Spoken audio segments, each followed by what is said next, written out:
Husk på, menneske, at du er støv, skal vende tilbage til støvet og rejses af støvet igen. Som bliver der sagt til os til aske onsdags gudstjeneste, mens der tegnes et kors af aske på panden. Og det er jo hårde ord, det kan også være provokerende. Og man kan tænke, handler det her om, at vi skal få at vide, at vi ingenting er værd, at vi ikke er noget? Nej, det handler om, at vi står ved dem, vi er. Står ved, at der i vores verden er død, begrænsethed, at der er synd i os og i vores verden. Og det står vi ved for at se hen, forberede os hen mod påsken, hvor vi skal markere og fejre Jesu død og opstandelse. Så vi ser indad for senere at se opad mod ham, som opstod.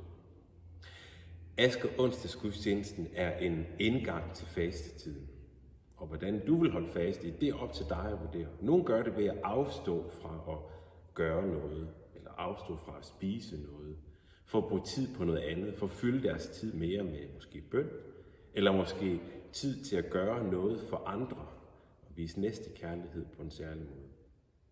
Men uanset hvordan du vil holde fast, så er du i hvert fald meget velkommen til Aske onsdags gudstjeneste, onsdag den 14. februar kl. 19 her i Christianskirken.